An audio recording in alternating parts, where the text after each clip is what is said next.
Good afternoon, ma'am.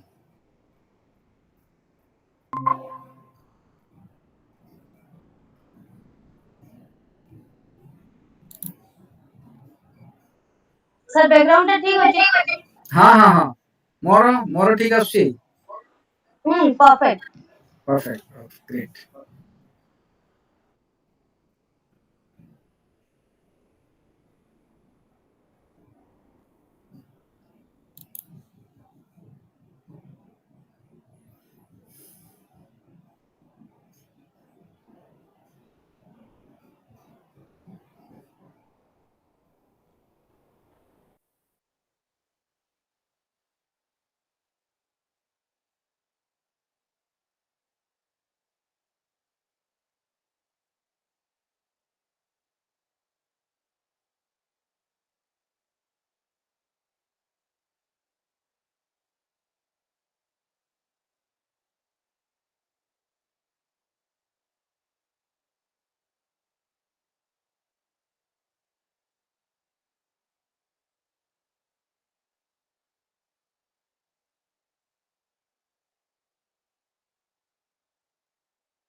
Hello, good evening, both of you. Sir, good evening, sir. Yeah. I'm audible, no? Yes, sir. Okay. Sir, good evening. Yeah, good evening, sir. Rana sir, how are you? Sir, fine, sir. You are there in Gunpur or you are from Bhubaneswar? No, sir, I came to Jaipur. Oh, excellent. Good. After 3 to 4 days, I will go. Good. Okay, sir. I have arranged one car, then I will go. Okay, sir. You are fine, sir? Yeah, fine, sir. Fine.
Professor Sivasankar Bhaskar, good evening.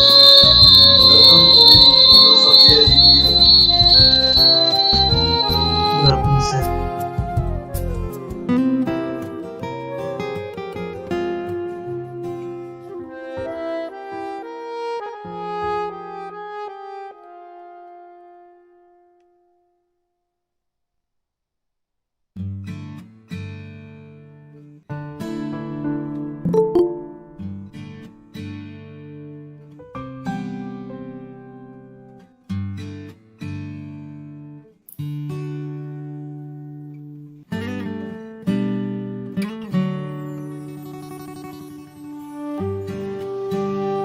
Then good afternoon to all.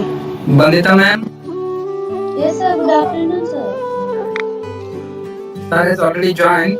Yes, sir. Start. Sir, do we start it now or we will wait for 2 more minutes? It's 3:58. Yeah. Okay, sir. Sir by 4 o'clock, let we start. Okay, sir. Okay, sir. Definitely.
Das sir, shall we start? Yes, ma'am. Yes. Let us start.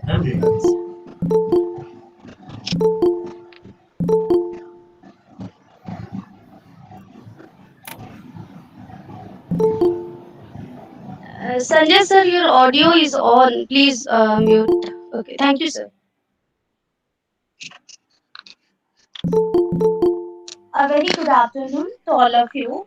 On behalf of JIET University, I, Mrs. Bandita Sahu, take the pleasure and privilege to welcome our Honorable Chief Speaker, esteemed Registrar, Deans, HODs, Coordinator, faculties and staff members and students to this national program on technology enhanced learning NPTEL online awareness workshop, which is being organized by NPTEL local chapter 2280 GIET University Group. Technology is just a tool, and learning demands the support that is appropriate for the situation or context. Nothing more, nothing less. Online learning is not the next big thing, it is the now big thing. This concept is revealed and implemented by NPTEL in providing the learning support as web and video courses to the students and faculty throughout the globe. I am delighted to welcome our Dean Academic, Professor Dr. A.V.N.L. Sharma, to deliver his welcome address to the August gathering. Sir, please. Thank you, madam. On behalf of management, vice chancellor, registrar, deans, head of the departments, faculty, and students, I extend a warm welcome to the distinguished Professor Shubhashankar Das to the learning portals of the GIETU Gunapur University. So, to this NPTEL online awareness workshop. So, at the outset, NPTEL is an initiative by 7 IITs and IIScs for creating course contents in engineering and science. Contents of the above courses are based on model curriculum as suggested by AICTE and syllabi of major affiliating universities in India. So, NPTEL, the National Coordinator for Technical and Engineering UG PG degree courses, is a Government of India enhanced learning in India sponsored collaborative educational program aimed for developing curriculum based video and web courses that aims to enhance the quality of engineering education in India. The courses are available online. The video courses are available in streaming mode and may also be downloaded for viewing offline. The video files are also viewable via the IIT channel in YouTube, and NPTEL offers all these courses. They have developed it on a four-quadrant approach, and we have a well-defined inputs from the faculty members and also handouts in the air by faculty.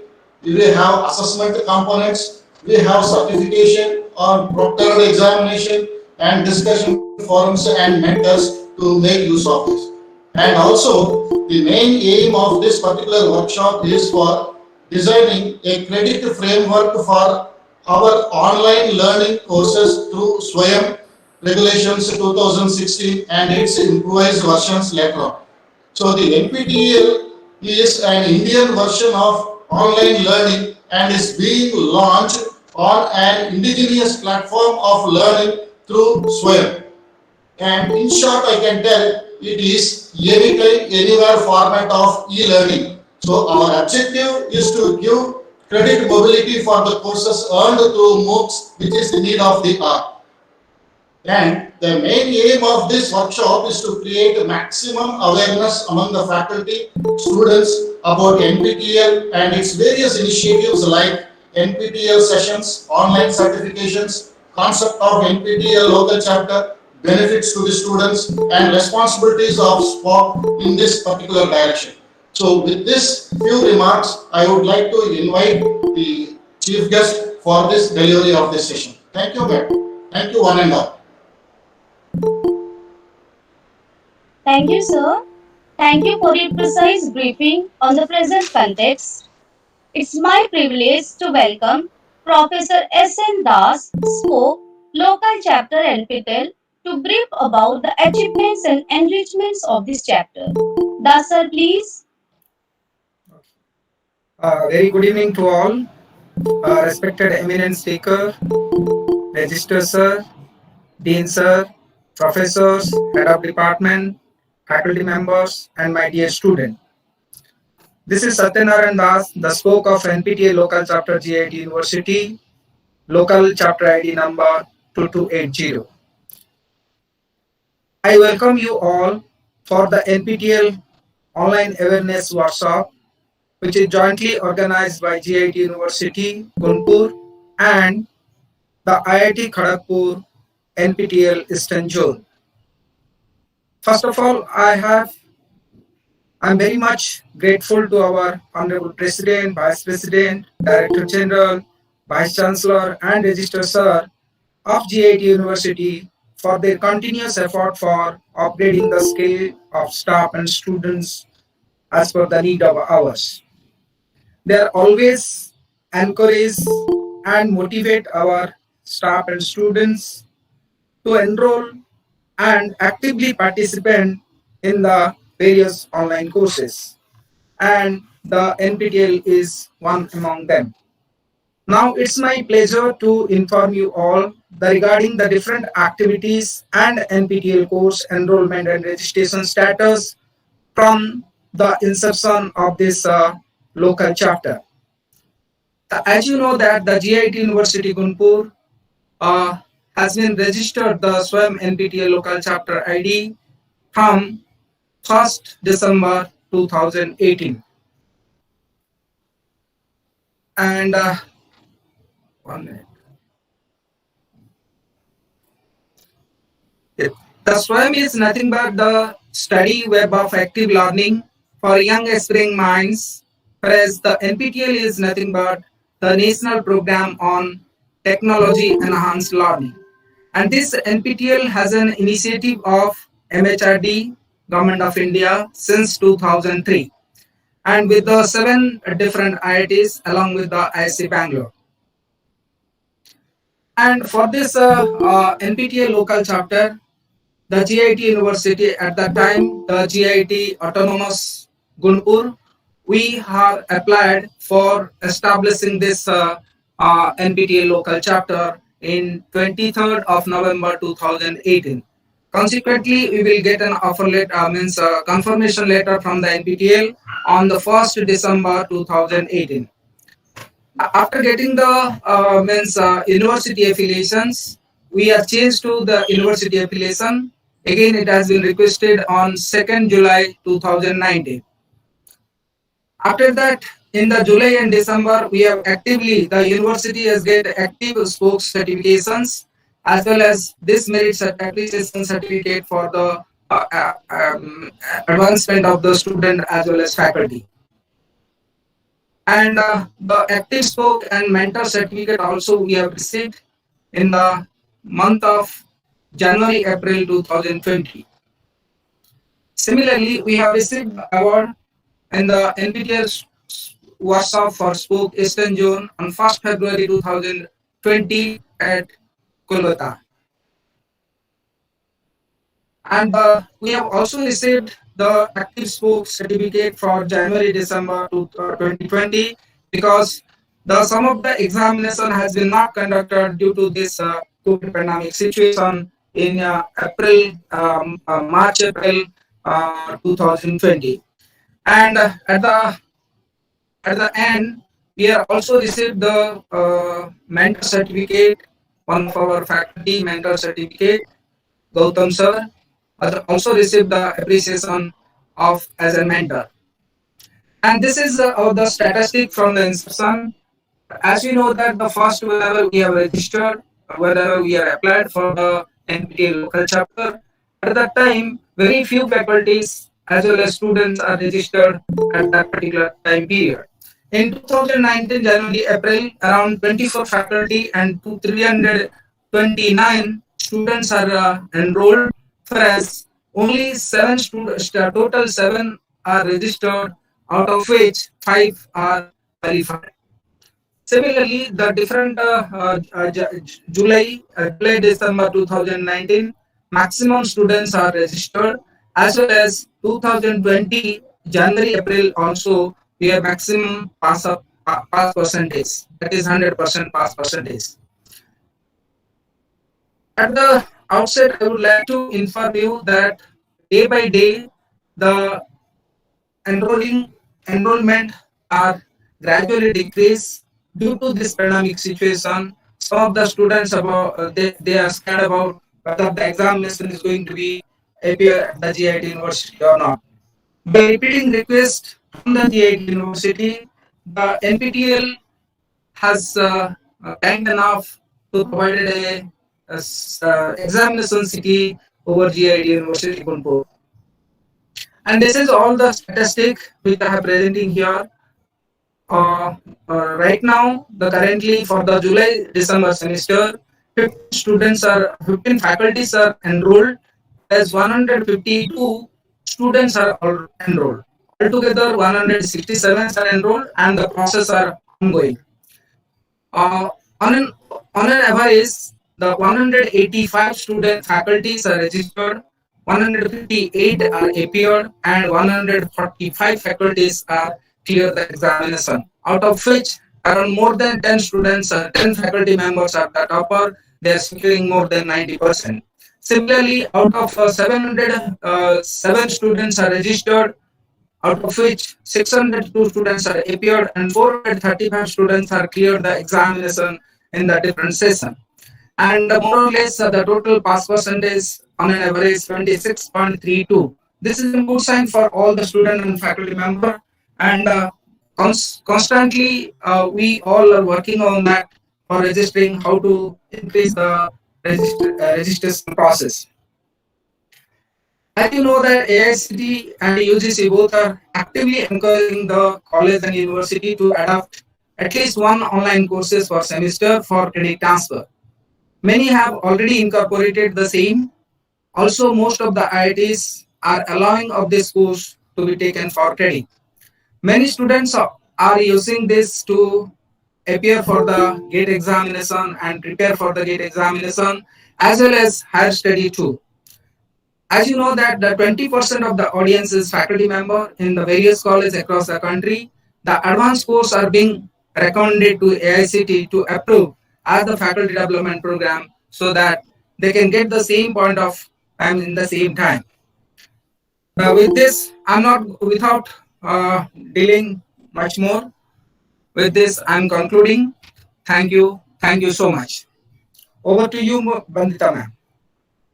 Thank you, sir, for sharing the achievements and efforts of the NPTEL local chapter for exploring and impacting the online learning support. We feel honored to have with us the Honorable Speaker of the Day, Mr. Shiv Shankar Das, whose Excellency made all of us proud and hardly needs any introduction. Mr. Das works as a network engineer at IIT Kharagpur. He did his master degree from the same institute with a specialization in microelectronics and VLSI design. Before joining IIT Kharagpur, Mr. Das had served in the Indian Air Force as an airman in the technical trade and Punjab State Industrial Development Corporation as an executive engineer. During his tenure in IIT Kharagpur, he has also worked in the Biomedical Instrumentation Research Group and has two Indian patents along with other members of the group. Since 2016, Mr. Das is associated with the NPTEL activities of IIT Kharagpur and has been actively participating in raising the awareness of the program in the eastern part of the country. Please welcome Mr. Das to share his valuable thought. Along with this, I request all the participants not to interrupt in between the talk. However, the queries are entertained at the end, so it is requested to post the queries in the chat box. Mr. Das, please. Good afternoon, everyone. Respected Dean Academics, Registrar, SPOC, Professor Isan Das, other faculty members, and my dear students.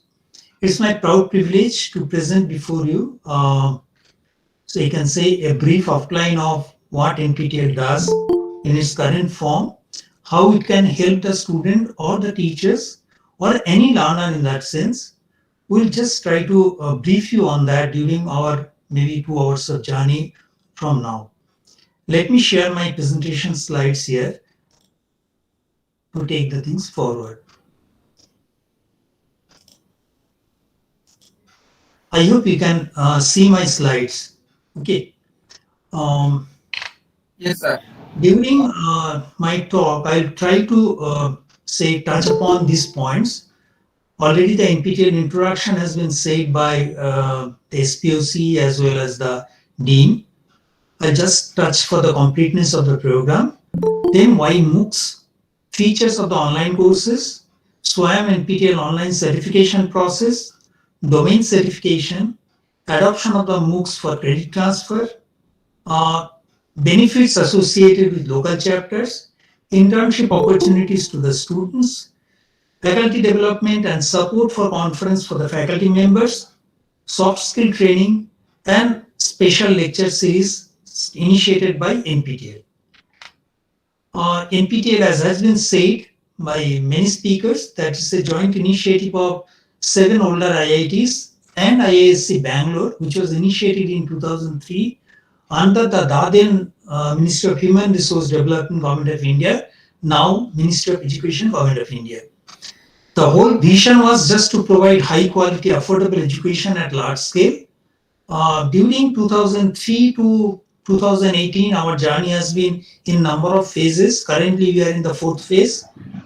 From 2003 to 2013, we... Professor, sorry to interrupt, Professor Das. Yeah. Actually, I need to go for, okay, so yeah, now we are in the third slide. Actually, you were still in the first slide. The slide was not changing. Okay. Okay. Now we are in the third slide. Okay.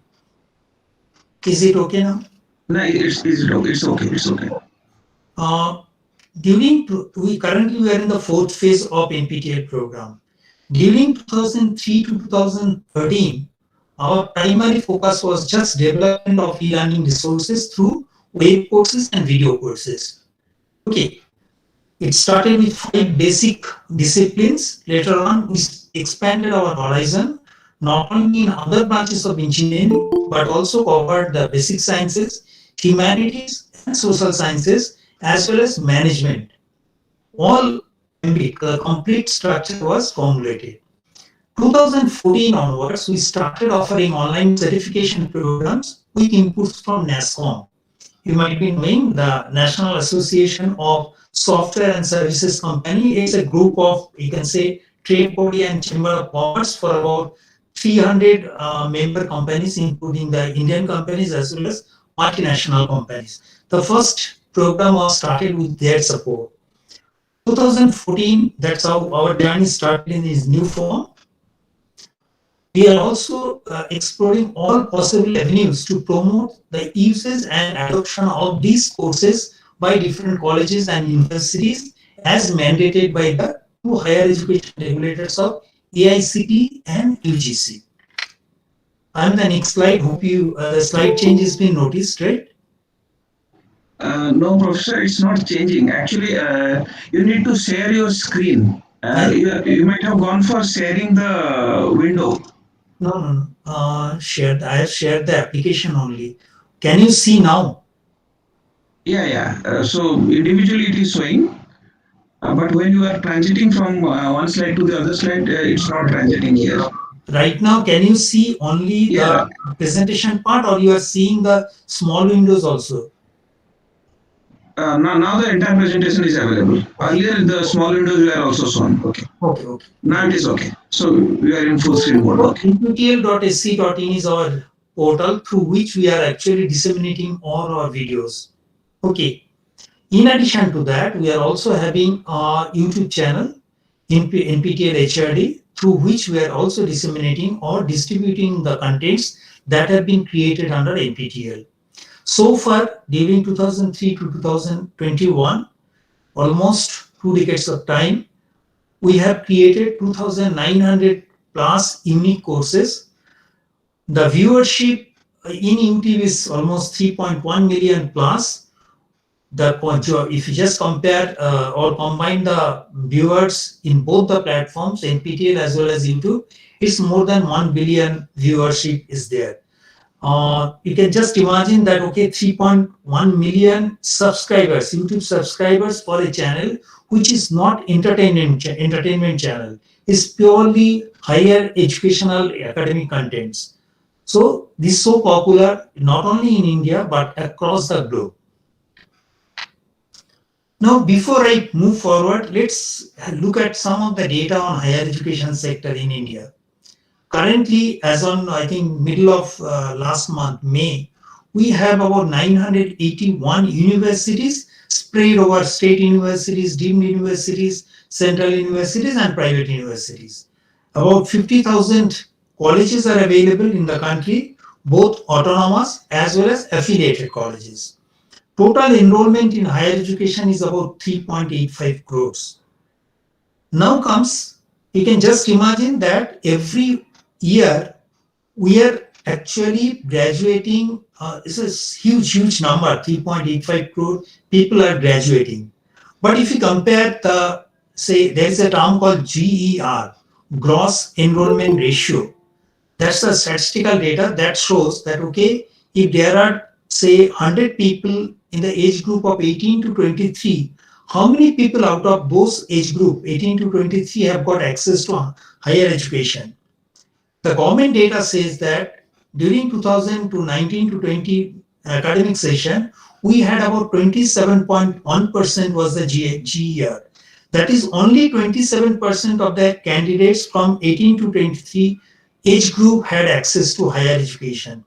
Whereas the new education policy which has come in 2020, which was set on the pillars of access, quality, equality, affordability, and accountability, actually is targeting to achieve a GER or gross enrollment ratio to 50% by 2035. If you just see the GER increment rate per year, it was merely 0.3, 0.4, 0.5, not beyond that. So how are you going to actually achieve from 27.1% in 2019-20 to 50%? The pace with which we are actually progressing, it will take, and if you consider the student-teacher ratio to be 1 teacher per 15, it will require 235% more teachers than what is available today. You'll be requiring almost 3.3 million teachers, more teachers from the current strength. Now, yours is an university, you understand getting qualified faculty is quite difficult. So you can actually create the universities, but where are you going to get required number of faculty members? Create other infrastructures. So government is actually giving lot of weightage on other avenues so that the equality, access to higher education is not limited to only the people who are maybe within certain say city limits, boundaries and all. Now, if we just consider, okay, once the students get into a college, what are the general career options after graduation? Yes, a large chunk of them will definitely be looking for jobs. Some people will be looking for higher studies. And a few, if not a big number, but even a small number, will definitely start their own businesses or entrepreneurships. So there are 3 different categories that we generally oversee that after graduation they will take different paths. Now if we just look at the different paths and see what are the difficulties that the students may have at this point of time and how online certification programs can help them in achieving all those goals. Just look at the future of jobs report coming from World Economic Forum. It says that, okay, if you just look at maybe 20 years, 25 years back, If a person join an say organization with certain knowledges, he or she will be able to sustain the entire career span of 25 to 30 years without acquiring much additional knowledge during the entire career. With the knowledge that the person had during the initial joining period would be adequate to sustain in the industry or academics. But now the scenario has changed drastically. The half-life skill of a person has actually dropped from 30 years to a mere 5 years. That's the average number. So there is a need to reskill or upskill the people once they join an industry, and the requirement projected is more than 1 billion people are to be reskilled on the newer technologies by 2030. But then what is that? Why suddenly the say half-life skill has reduced from 30 years to 5 years? What is the reason? The reason is that we have seen during right from 17th century till today, 21st century, different revolutions has come through industrial revolutions and changed the way we work in the industry. The first industrial revolution, which came in 17th century, 1765 to be precise, it actually started the mechanization process through uses of steam engine, steam power. Then in 1870, almost a century later, we had our second industrial revolution through the uses of oil-based power and electricity. There the concept of mass production, production line, all those things came up. Then in the third revolution, almost again after a century, we had used electronics, information technology to automate the whole production line. That is, reliance of say working force on manual was reduced substantially. I think the people, those who are in the 40, 50 years of age group, they will be seeing that, okay, whatever we do in the railway reservation, that used to be done in a piece of paper. Before this industrial revolution came, third industrial revolution came in the and was implemented in Indian Railways. So in the fourth industrial revolution, which is currently, we find that the augmented connectivity between the cyber physical systems powered by exponential technologies and skilled data experts is creating a fully interconnected society. So we find different components are coming into the picture. Internet of Things, artificial intelligence, machine learning, big data, cloud computing, all these newer terminologies are now heard every day. Right from the morning when you wake up till we go to our bed, now most of the activities are controlled through some or other such technologies. In India, how the impact has been in the industrial sector. I'm talking about the people, those who are looking for job, the students. If they see how things are changing very rapidly, a report prepared by the NASSCOM and Federation of Indian Chamber of Commerce and Industry in 2017, they had shown that, okay, they have studied 5 sectors: IT and business process management, banking, financial services and insurance sectors, automobile, retail, textile and other sectors. These 5 sectors were studied, and the impact was assessed on uses of 3 factors. That is, one is adoption of Industry 4.0 technologies, globalization and demographic changes. How it is going to impact? They have shown that within next 5 years, that is 17 to 22 coming year, they have shown that there will be severe impact on IT and business process manufacturing, business process management, as well as banking and insurance sectors, financial services. It will have highest impact. Medium impact will be felt in automobile and retail, and there will be lower impact on apparel or textile and leather sectors. To what extent the impact will be, if we want to quantify, it says that 54% of the job which was there in 2017 will continue for the next 5 years. that is in 2022, 54% of the jobs will remain more or less similar. But the remaining 46% will have a radically changed skill sets requirement. Particularly, 9% of the workforce will be deployed in new jobs that do not exist today. That was a warning in 2017 from FICCI and NASCOM. 37% of the jobs will have a radically changed skill sets. Now, if you just see what is the problem, let there be change. But the students who are graduating, they will not be exposed to the newer technologies. Because if you remember, I think the last revision in the curriculum took place sometime around 2018 January. The revision, new curriculum of AICT was implemented in 2018 January. Maybe it will take another 10 years time before new academic curriculum comes into picture. But the way industry is changing, within next 5 years, most of the technologies will be remaining obsolete. So if the syllabuses are not updated on a regular basis, if the faculty members are not exposed to the newer technologies, then the students who are graduating from the college, how are they going to be employed? That's the challenge. Bearing these five, a second study was done by Future of Jobs in India 2.0 version by FICCI, again in 2020. They have studied five different sectors: healthcare, education, construction, transport and logistics, tourism and hospitality. Construction is a big sector where it's the second largest employment generating sector. Similarly, healthcare, transportation, tourism, all big sectors for employment. Here also the report says, this report is available in the public domain, you can just have a look at it.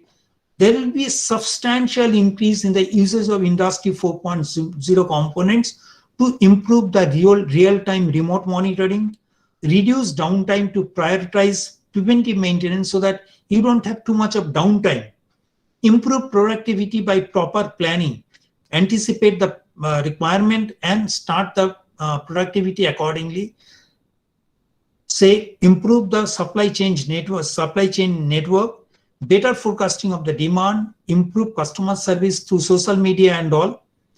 All these things were suggested that these sectors are also going to see a sea change in the requirement. AICT has actually now come out with a modified skill set requirement. They say the essential technical skills required for the future workforce is AI or artificial intelligence, machine learning, Internet of Things, big data, cloud computing, augmented reality or virtual reality, robotics, drones, 3D printing, blockchain, data analytics, social media marketing, social media analytics. Many of these technical skills which are required by the industry at its present form are not part of our regular curriculum, which has been prescribed even in 2018. The languages, programming languages which are required by the current industry are still not embedded within the regular curriculum. So how are the students going to be exposed to that? Because once they graduate, they cannot say we were not taught, so we do not know. Every industry who is going to hire the candidates, they would like to minimize the expenditure on their training also. So if a candidate or a student who is aspiring to get a job in industry, if they know certain part of the industry's requirement and through maybe different media, through different, say, learning resources which are available online, be it Swayam, be it any other, edX, Coursera, Udacity, Udemy, whatever it is, plenty of resources are available. If they know the things, then industry, while hiring them, they'll consider that, okay, if I take this person, then my requirement of spending on him or her for training purpose is minimized and the candidate can be employed suitably or can start delivering at the earliest opportunity. That's an important part. Now, if I consider, okay, student is interested to go for, say, higher studies. If a person is, say, graduating from GIET University or any other university, even BPUT, the curriculum or the depth of knowledge what is being taught in the regular syllabuses may not be adequate. I said may not be adequate to crack exams like GATE. So they will be requiring additional resources, either library resources, books, or maybe tutorials, video lectures, or specialized coaching to crack those exams. Because in those exams, people will not be asking on a superficial way, they will be trying to judge the students' basic understanding of the subject. So these online courses could be a valuable proposition to the students who are aspiring to crack, say, national level competitive exam like GATE, JAM, NET, and any such examination. Because these courses are coming from IITs or IIScs or top faculties in the country. They are teaching with a, you can say it's a curriculum based courses. So you get a much deeper understanding of the subject. So NPTEL online courses can be extremely beneficial, not only for preparing you for the better job opportunities in the coming days, but also help you in deeper understanding of the subject so that you do better in competitive examination. Now, suppose you want to start a business of your own. It's a different ball game. You really need to know how to get the funding, how to properly plan a project, how to execute it, supply chain management. Then once you get every data, then you really need to have a good source of communication, sales strategy. It's an absolutely focused way you have to work, and business strategy. There could be failure, but how do you actually handle that one? Learn from your mistakes, creativity, courage, risk-taking, perseverance. All these entrepreneurship skills are required. But hardly any of our university curriculum really addresses the entrepreneurship skills in a students. Also, the essential cognitive skills required from the future workforce candidates, the students, is that communication. They should be absolutely clear in their mind, both verbal as non-verbal, how to say, like if I have something in mind, how to communicate to the other parties, be it my boss or anyone else. Critically think, tomorrow if a person is joining an IT industry, 2 years down the line, they will be actually interacting with the overseas clients. So in that case, they should have a very good command over the English. Now, many of the universities who are in the cities, they may be actually putting a lot of thrust on that. In addition to the regular curriculum which is prescribed by the university, they put a lot of, you can say, they hire people from outside. They give certain training on in the name of soft skill, which addresses these all parameters like critical thinking, creativity, people management. People will not be working individually. They will be working in a group. So once they work in a group where group members could be coming from extreme rural area, extreme from a very affluent family or from a very poor family. So they will be having differences in the culture, the religion, social economic status. They need to actually coordinate with each other and get the work, what is required to meet the say industry's objective. So they really need to have this soft skill. If you just look at the report from Aspiring Minds, they said 50% of the students who cross the first barrier, they are rejected in the interview phase because they do not possess the required soft skill. So it's not only the domain. If someone is studying civil engineering, it's not only that your expertise on the civil engineering is important to get a job.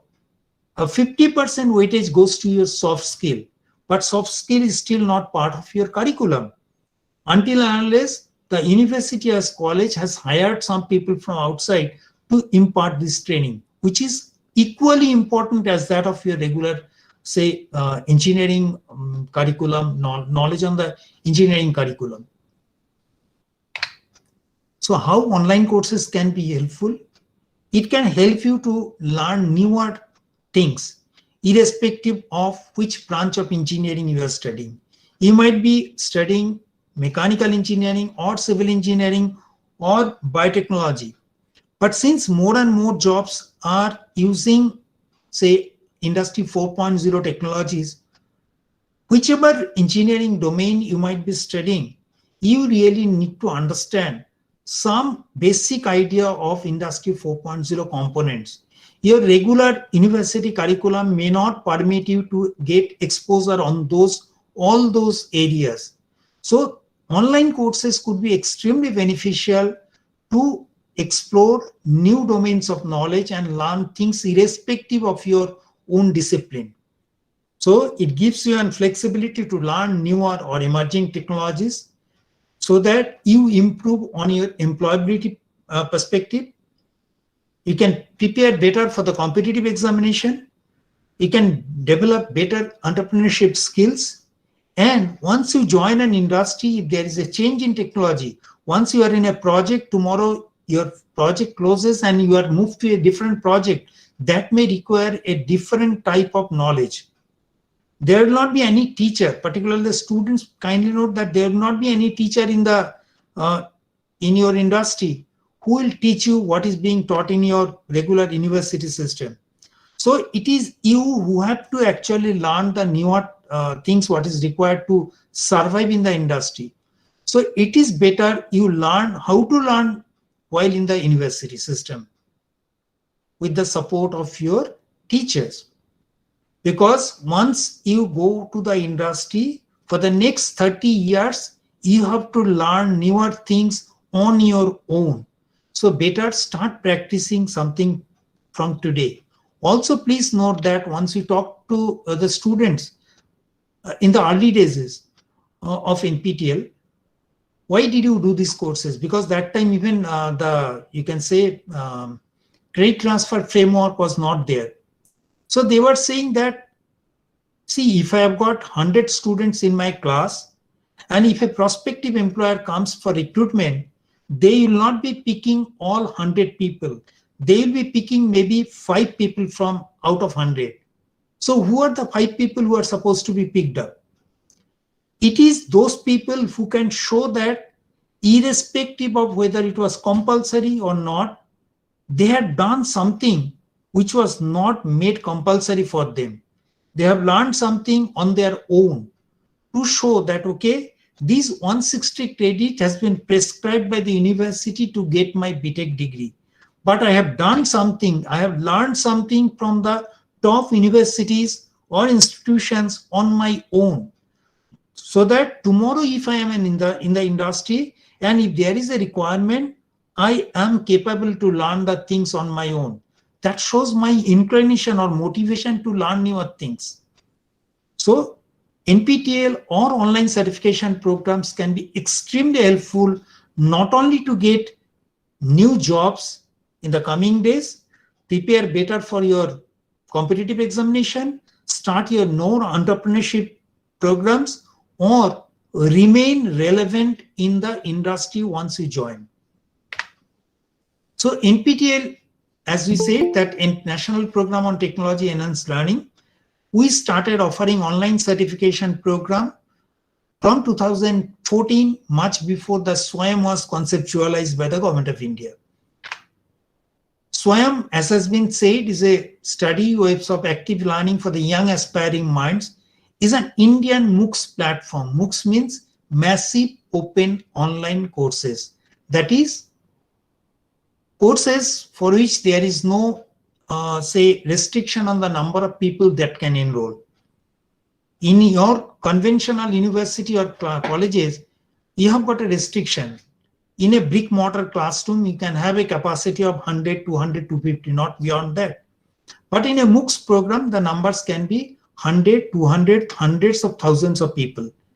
Okay, there are courses for which every semester we get 50,000, 40,000 enrollment, particularly on the programming side courses.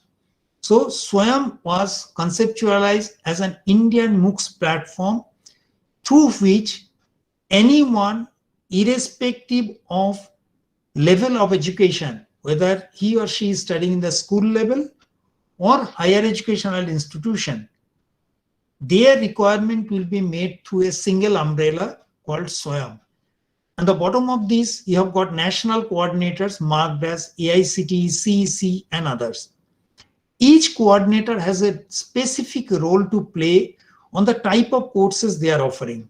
Like for the school children, NCERT and National Institute of Open Schooling, they will offer the course. I am telling this because once you go to the SWAYAM portal, you will find against each course, these logos and names will be there.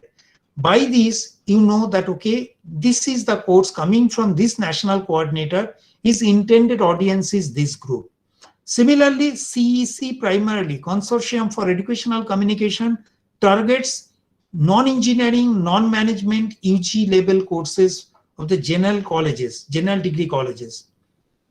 Your UGC, University Grants Commission, they offer PG level, non-engineering, non-management courses. NPTEL, as we said, that it is engineering UG PG level courses, primary mandate, but we are also offering courses from humanities, basic sciences, and management, law, and such. IIM Bangalore is primarily for management courses, UG PG level. NITTR, AICT, they are primarily for the teachers training. AICT for the engineering college teachers, NITTR is for the other teachers. IGNOU is basically for degree diploma type of online certification programs. As Dean sir has pointed out, that online certification programs works on a AAA format. It can be done by anyone, from anywhere, anytime. That is, there is no restriction on entry qualification, who can join this course. Just interest to learn and having an internet connectivity is what is required to join.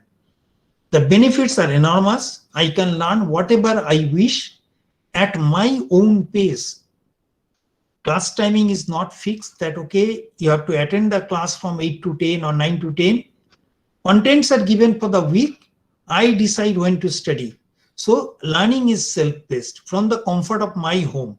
I can learn it from home. I can learn it from my college, wherever it is. It is zero cost as far as the learning is concerned. And I have the privilege to learn it from the finest teachers or experts available in the country. So we usually follow 4-quadrant approach. Now NPTEL, we are saying, another side we are also saying SWAYAM. All national coordinators under NPTEL, that we said 9 national coordinators, whoever is offering the course, they are called SWAYAM courses, because the regulations, what is coming from AICTE and UGC, they said that SWAYAM courses. Please note that NPTEL courses are also SWAYAM courses. We follow a 4-quadrant approach that is followed by even your teachers in your class. For the students, it is exactly similar, except that the component that teacher is not available in front of you in a brick or mortar classroom. The teacher is available to you in a virtual mode. That is, if you consider the teacher was delivering the lecture in front of you in a classroom, and we place the camera and recorded the lecture, that becomes the first component. These videos are made available to you so that whenever you find time, you can actually go through the contents. Now there is a concept called flipped classroom that is becoming quite popular. That is, teachers are recording the contents, making it available to the students. They go through the contents before coming to the class, and in the class, teacher only discusses on only for 1 hour, the discussion takes place on what has been taught through recordings. So here, the recorded lectures are made available to the students. That's the first quadrant. In a regular classroom, that students will be asking the questions to the teacher in a face-to-face interactive mode.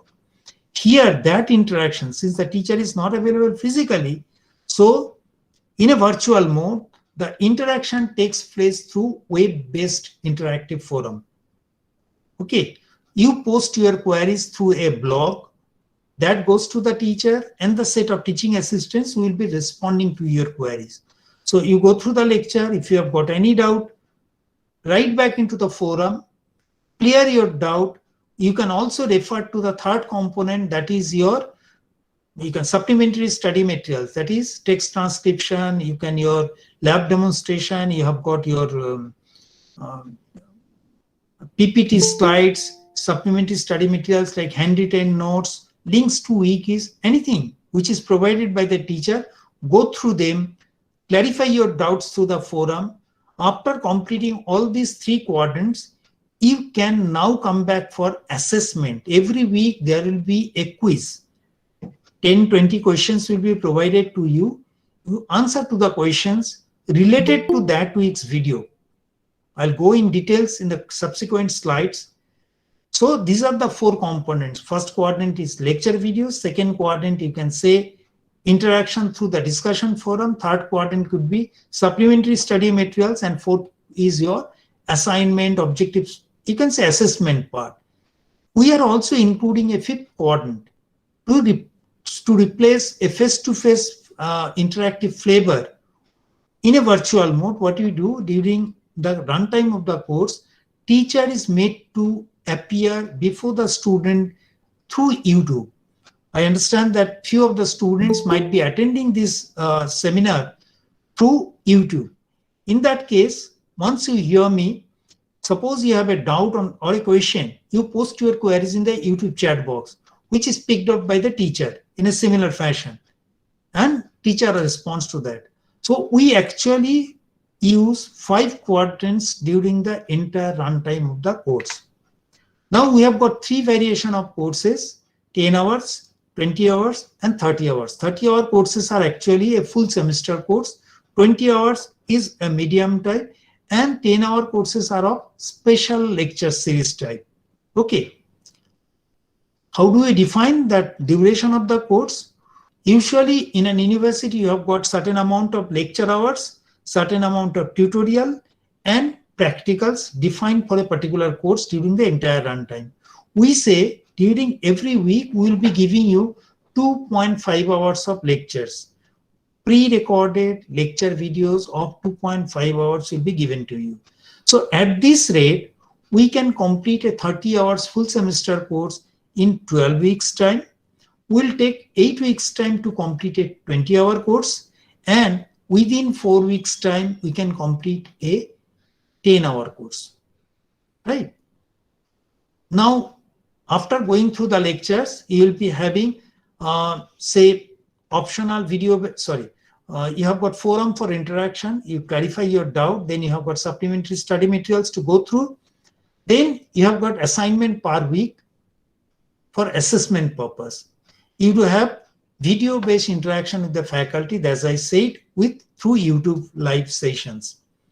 At the end, if someone is interested to go for certification through NPTEL, you can register separately for certification examination. For the first 4 parts, going through the lecture, getting is assessed, interacting with the teacher, supplementary study materials, no charges are being levied from the learners. The complete process, except the examination, every process is fully funded by the Ministry of Education, Government of India. So anyone interested to learn a subject, they can join the course, learn it from the teacher, get it assessed without paying any fee. Only for certification exam, you pay the fee. First quadrant lecture videos, they are not of 1 hour duration. They're mostly 30 minutes duration lectures, individual. So per week, you may be having 5 lectures usually. But if the course is old NPTEL courses, which were recorded in 1 hour format, those lectures will remain in 1 hour format only. The videos can be downloaded from the nptel.ac.in portal, as well as these videos are available from the NPTEL HRD channel of NPTEL. NPTEL HRD channel of YouTube. Okay. New courses, there are 2 different courses we offer. There are courses which are recorded earlier, now is being re-offered this time. They are called rerun courses. In these rerun courses, the complete videos are available before the course is officially open for, officially starts. But for the new courses, which are the courses for which the videos have been created now, no, it was not offered anytime earlier. The new course videos will be released only during the runtime of the course on every Monday. Discussion forum, it remains open from the date of enrollment till the results are declared. So after enrollment, say for July session, we open the enrollment in early May. The people who have enrolled in the courses, they could write back to the faculty if they had certain queries related to the course and get their doubts clarified. This is forum is managed by the course faculty and the teaching assistants. Supplementary study materials, we do provide downloadable English text transcript of the lecture videos. We understand many of the students coming from rural areas who might have not studied in English medium schools may find it difficult in the early phases to really follow the lectures delivered by the faculties in English. They may have, some people may have difficulties. To help those students, what we do, we provide English text transcripts of the lecture videos. The way teacher is teaching, exactly word by word is put in a PDF document, and you can, if you do not follow the lectures directly, at least in the early phases, you can actually refer to the text transcripts. PowerPoint slides, if they were used in the lecture, we provide them so that before the examination, this helps you for rapid revision. Handwritten notes are provided. Links to free web learning resources are also provided by few teachers. We are trying to actually transcript or translate these lectures into major Indian languages, and Odia is one of them. So you can actually go to the nptel.sc.in, and under the translation tab, you can find which are the courses that which has been converted into Odia or any Indian languages. We have initially identified 9 languages to which we are actually trying to convert each and every language. Is a difficult task, but with support from the local chapter college faculties, we are doing this. Then assignment is another component. There's a fourth component that we say, we assess your understanding of the lectures every week. Every week we release, every Monday. During the course offering time, we release a set of questions related to that week's 2.5 hours or 3 hours of video. Question numbers could be 10 to 20. The questions can be, say, question could be 2 different times that I'll talk little later. It could be online auto-graded or offline manual grading type. We usually give you 10 days time to submit the assignments. Within this 10 days time, suppose you took Monday morning, we have opened the videos, assignments and all. 10 days means next Monday becomes 8 days. Tuesday, Wednesday is the 10th day. Wednesday, full days if you can utilize. That is the reason we have actually set our closing time as 23:59 hours of next week, Wednesday. That's a 10 days, full 10 days time is given to you for submission of the assignment. During this 10 days timeline, the students are permitted to submit as many times as they want. After first submission, if they have thought, okay, I have done a mistake, resubmit it with correct answer. So the last submission is only taken as the final submission and is graded out of 100. Whether it's a 10 question, 15 or 20 questions, the total marks allocated per week assignment is only 100. So 100, you will be evaluated out of 100 in every assignment, and you can see your score out of 100 after the submission deadline expires on Wednesday 11:59. After 12 o'clock, you can go to the portal. If it is auto-graded mechanism, you can see your grading there out of 100, how much score you have obtained. Now the multiple questions can be multiple choice. If we're talking about auto grading, it could be multiple choice question or multiple select question. The difference between two is that multiple choice question has got one correct option out of the given options. Multiple select question means it could be more than one correct options. And the grading scheme is a bit different in both the cases. In multiple select questions, as long as you select correct options, you get proportionate marks. If you select any incorrect option along with one or more correct option, your score reduces to 0. To elaborate further, suppose a question has got 5 options, out of that 3 are correct options. You select the first correct option, you get 1/3 of the marks allocated to the questions. Second correct option selection will fetch you 2/3 of the marks. Third one, if you select the correct third option, you get full marks. But in case you have selected two correct options or one correct option and one or more incorrect option, immediately the score reduces to 0. That is the important point, because many of the times the students write back that I have actually selected two questions, two correct options, but I have not been given marks. The reason is that if you select any incorrect option in a multiple select format, you get 0. There could be some short answer type questions where you will be given a problem, you have to solve the problem, write the numerical value. In the question, while fixing the questions, the teacher will tell, okay, if the answer is between this to this, the numerical values, then it should be considered correct. There is a range is given. So if your numerical value fits into that, the computer automatically grades either it's a correct or incorrect. Similarly, you could be asked to write alphanumeric answers or subjective assignment. Either you type something on the portal itself, which will be manually evaluated, or in some cases, you'll be given an assignment which you have to solve in a piece of paper, scan it, and upload onto the Google Drive so that the teacher and the teaching assistant can actually assess manually what is your score. This was the general, you can say, outline. Now, if you go to the portal, suppose I told you, okay, what is the basic format of online certification program as far as the NPTEL is concerned in a SWAYAM portal. Here, if you want to say join to a course, you go to swayam.gov.in. In that case, you can click onto the all courses. This is the all courses tab. Click onto the all courses tab. Then it will give you all courses which are currently available for enrollment as cards here. You can find if there are 100 of, say, 1,000 courses, all thousands will be displayed here with coordinator's name. Here, this course we have captured is an NPTEL. But if you actually go to the SWAYAM portal, you will find CEC, UGC, IGNOU, all such things will be coming. If you want to select an NPTEL course, there is a filter on your left-hand side. Select from the drop-down menu. In the drop-down, all 9 national coordinators' name will be given. Select NPTEL. You will find only NPTEL courses. If you want to select a specific discipline-oriented course, select from here the discipline that you are looking for. Whether it's engineering, again in engineering, you can subcategory, you can select which branch of engineering you are looking for.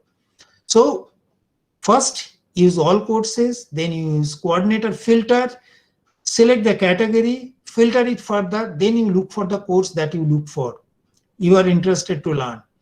Once you have identified the course, suppose you have identified, okay, this is the course I am looking for, click here, you got the course name, faculty name, affiliation of the faculty, national coordinator of the course, duration of the course, starting date, exam date, and when the enrollment course is. The course card gives only information about this.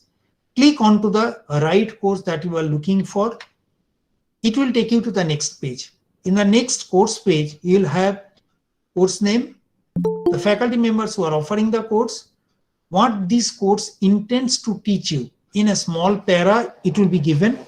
Then you will also have a video of 2 to 5 minutes where the faculty will describe what they are going to teach during these 4 weeks, 8 weeks, or 12 weeks period, or 10 hours, 20 hours, or 30 hours.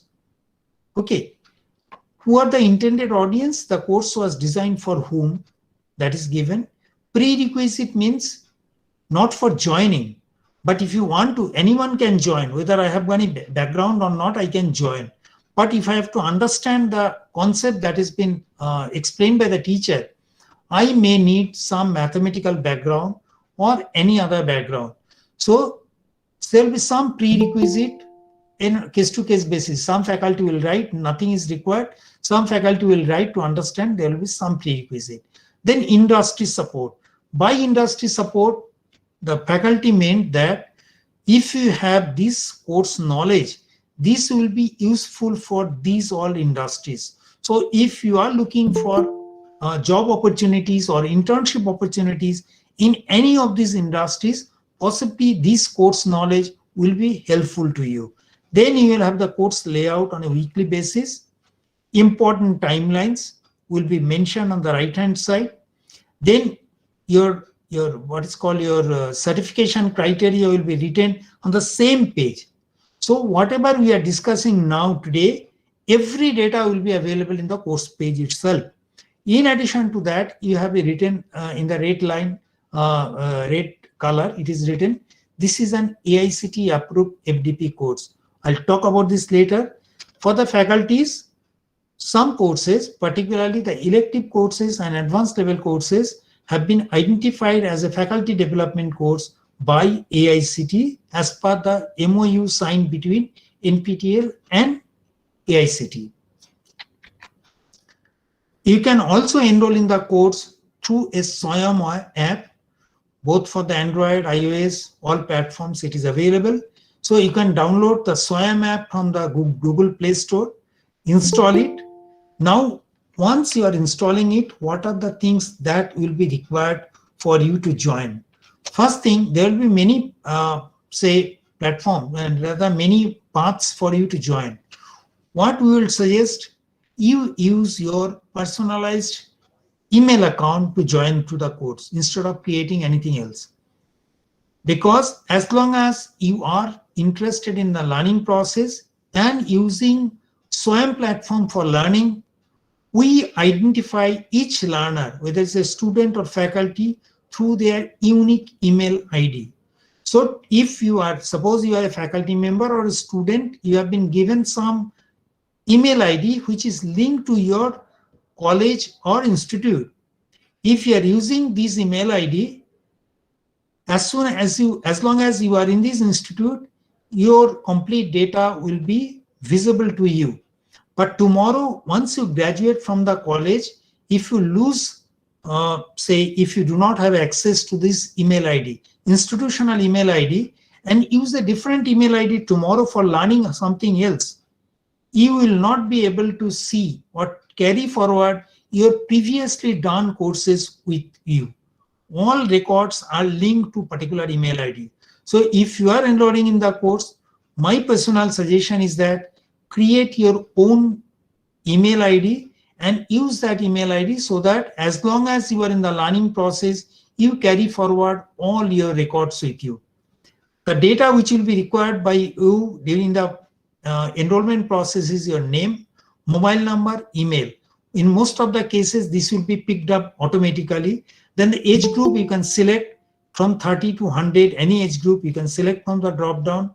Country you can select. In the profession, you have got 4 options: student, faculty, employed, other. If you are faculty or student, that means you are associated with an institution. In that case, they will ask you, is your institution a SWAYAM, this is the word, part of SWAYAM local chapter? Please select yes if it is local chapter. Particularly the students of this university, GIAT University, should select part of SWAYAM local chapter, yes or no, select yes. Select state Odisha, college name, select from the drop down menu. Okay, put your roll number. This will help the college to identify you. It is not mandatory, but we suggest if there are, say, there are colleges from where you will have 1,000, 1,500 students enrolling. There could be 2 students by the same name. So having the roll number in the enrollment will help the college to identify which student is this. Then the degree you are pursuing, select the degree, department. Again, at this point, please note that we get a lot of queries from the students or learners that my department is, say, electronics and electrical and electronics communication engineering. This is not available. We may be having hundreds of departments in different name in different institutions, but we have created a generic, say, set of department names. Please select whichever is nearest fit into the listed departments. Select that only, because this is not going to be reflected in your certificate. This is primarily be visible to the college and to us. No one else will see, it will not have any impact in future to you. Highest qualification, if we are say 10th standard, 12th standard, graduate, undergrad, postgraduate, whatever is your highest qualification, mention it here. If you are in the first year of studies, you can select year of graduation from the drop down menu. It is given up to 2028. Select the appropriate year of graduation that you are anticipating. Then click onto the I agree to the SWAYAM terms of service and I agree to follow the honor code. Click onto the join button. First, it will send you an email to your registered email ID to say that your enrollment process is successful. Once you have enrolled into the course, then again go to the SWAYAM, log in with your email ID. Once you log into the course page or SWAYAM page, you can see from here in the SWAYAM page, if I just go back, in the SWAYAM page, once you sign in next time after enrollment, you'll find here your email ID will be displayed here. There will be a drop-down menu. Click here, it will show you My Courses. Select that My Courses. If you are selected or enrolled in more than one courses, all 2, 3, 4 courses, whatever is available, all these course list will be shown. Click onto the one of the courses and it will take you to the course page. Actual course page. During the runtime, you will see this course.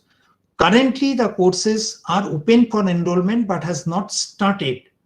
So what you will see, only week 0. Here you will find few lecture videos are there. Since this is a new way of learning for many of you, particularly the first year students or those who have not attended any NPTEL course, for you, just to help you how to look into different aspects of the portal, there are a few introductory videos given to you, how to access the videos, how to access say assignments, submission of assignments. Go through those videos.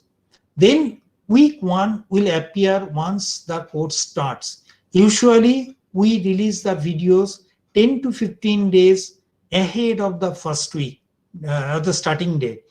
26 July is our starting date for all courses. So 26 January, although the courses are starting, but we will be opening all our courses. All the contents of first week will be available to you at least 10 to 15 days ahead of that date. On a weekly basis, you will find 5-6 lectures. Then there will be one quiz.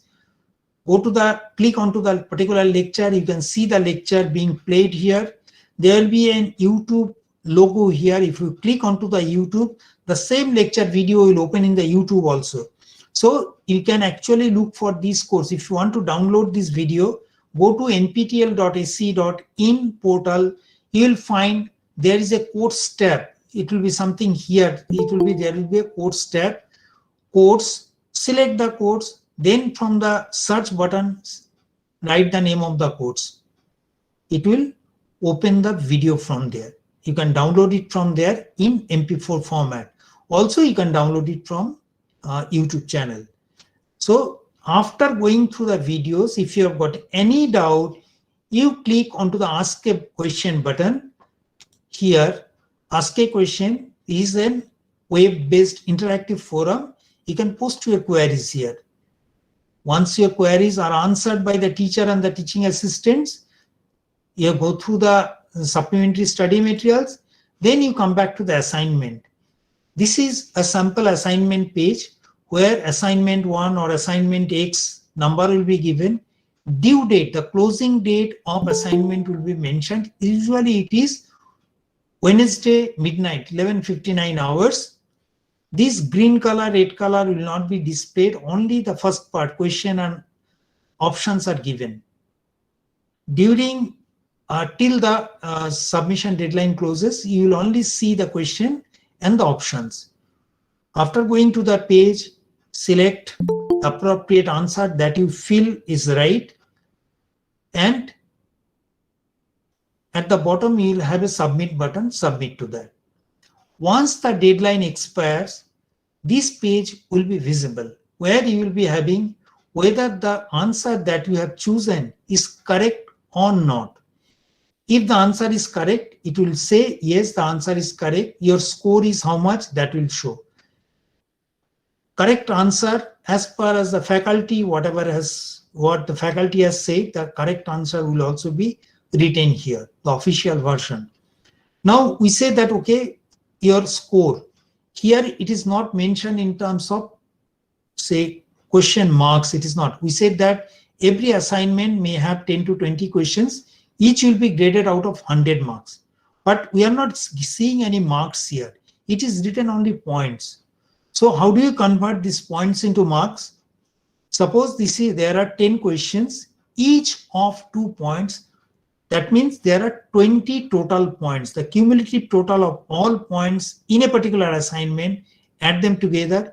If it is 20, that means 20 point is equivalent to 100 marks. That means each question is actually of 10 marks. Okay. So if it is a multiple select, if you select only one correct option, you get 1/3 of that. That is, your marks in that question will be 3.33 only. Okay. Then there could be programming courses like C, C++, Java, Python, Verilog, and such courses will have programming assignments also on a weekly basis.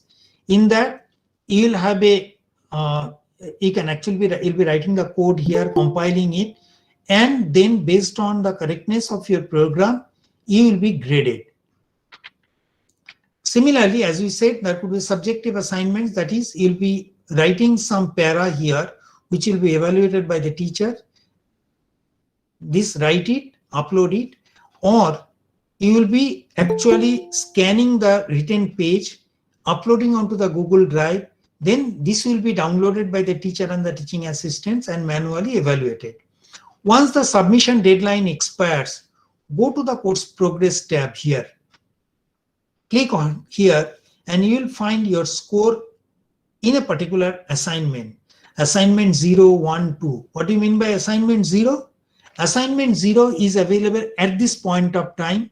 This is just to give you some idea, like if you want to understand this particular course, what are the basic understanding you should have about the course. So that is assignment 0. It is not evaluated.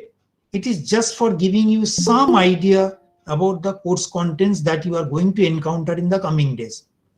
Assignment 1 to assignment 12, as applicable, will be graded out of 100. And if you submit a particular assignment, the score will be shown out of 100. As we said, the 5th quadrant is live session by course instructors. Yes, every month, once every 4 weeks, we try to engage the teacher with the students through YouTube live session, so that students have a privilege to interact with the teacher through YouTube and get their doubts clarified. How has been our journey since 2014? We have given you complete outline of structure and how it is shown in the SWAYAM portal. If you just see our journey, 2014 to 2021, we started with first one course. Later on, during the same 2014, we offered 2 more courses. So what started as a 3 course in the pilot mode, in 2021, we have offered actually, in 2020, in 2 semesters, we have offered 810 courses. In 2021, we have offered 505 courses during January to July. Here, during July to October, we are offering about 515 courses. So you can see the number of people who enrolled in the course is 16.8 lakhs people enrolled, 2.42 lakhs people registered for the examination. Some people may say, okay, 16 lakh to 2 lakhs, why there is so much of difference? If you see course completion rate, it is much lower in MOOCs platform, because learning in a MOOCs is difficult in the sense that you require a lot more motivation, because you are alone sitting in front of a computer or mobile device learning it. So it requires a lot of motivation. You can say until one is quite motivated, they will find it difficult to complete. Because in a classroom, the teacher will be there and it is a compulsory thing. You have to do it, otherwise you fail in the subject. That challenge is not here until unless it is a credit transfer course. So that is the reason course completion rate is low. But if you compare with the global players, edX, Coursera, Udacity, Udemy, we are at a much higher course completion rate. Our course completion rate, if you convert, it is definitely above 10%, which is otherwise less than 5% for all other international similar platforms. Why the students? Who are the people who are taking these courses, and what is the reason?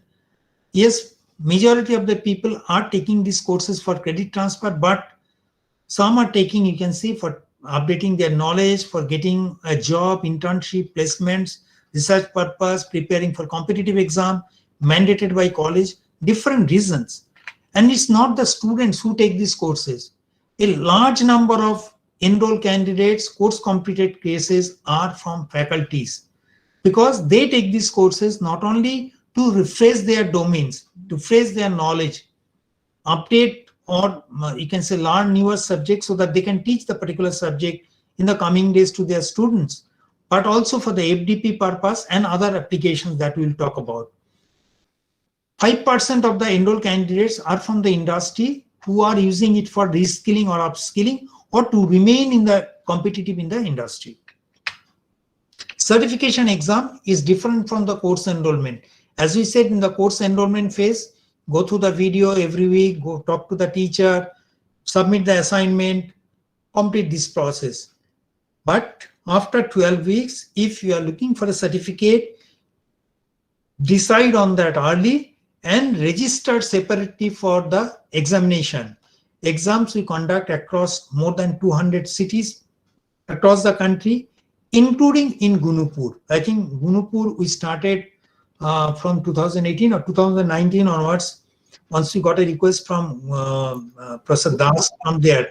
2019, sir. 2019, once I think I remember first call came from you, and since Yes. it was quite, you can say, isolated region, we took pain and we sent the people, and definitely we must acknowledge that it was extremely satisfying to work with GIET at that point of time, because they provided all support to take our people from railway station to their place, making all logistic arrangement. That was really fantastic. So Gunupur is still continuing with the exam center. Yes, for the last 2-3 semesters, we could not conduct the exam because of the pandemic.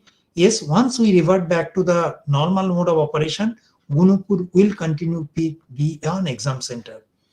Exam fee is 1,000 rupees per subject. But yes, 50% fee waiver is available to the SC/ST candidates and physically challenged candidates whose physical disability is more than 40%. Payment can be made by the candidates individually, or college or university can collect the fees from all students together and pay it in bulk through NEFT or demand draft.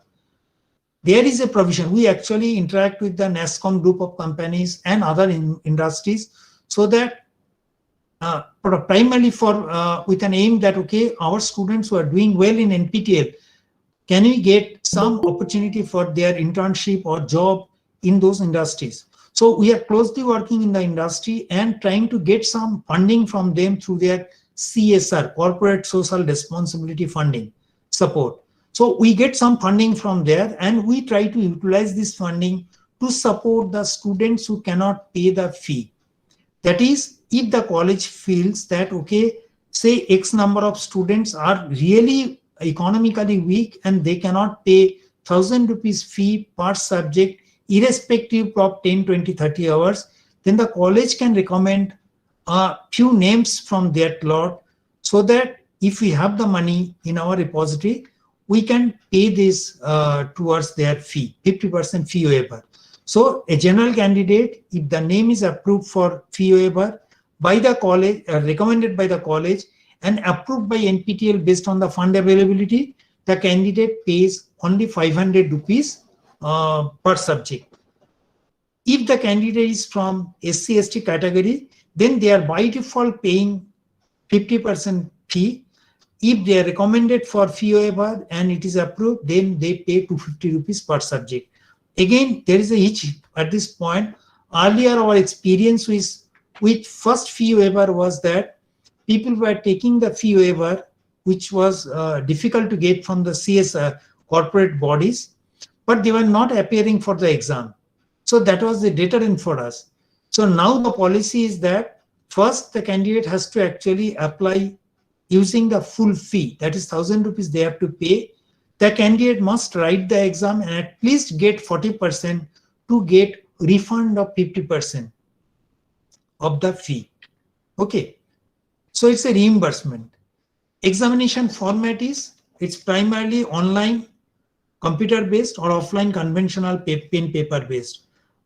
Yes, there are programming courses. In a programming course, there is a programming exam also. So in general, if it is not programming course, there are two basic parts.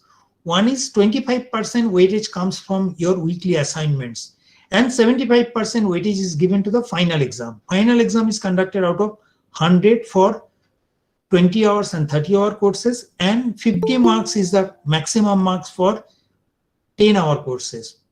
Okay, 75% weightage is taken from there and 25% from assignments. How do you calculate 25%? Say you are taking a course of 8 weeks duration. We consider that, okay, the students who are taking these courses, they are regular students of a particular institution, and they may be having a clash with their regular university curriculums at some point of time. Considering that, they may miss one or two odd assignments. Submitting one or two assignments, there could be some lapse. Considering all those exigencies, we only consider the best 6 assignment scores. That is, each assignment is graded out of 100. We put it in an Excel sheet. If you have submitted all 8 assignments, we will only see which are the best or the highest scoring 6 assignments. Take an average of that. That is, out of 600, what is your score? Out of 100, what is your score? Take 25% from there, straight away reflect it into the certificate. Now question is, suppose you have taken an 8 weeks course or 12-week course for which best 8 assignments are taken. You have not submitted all 8 assignments.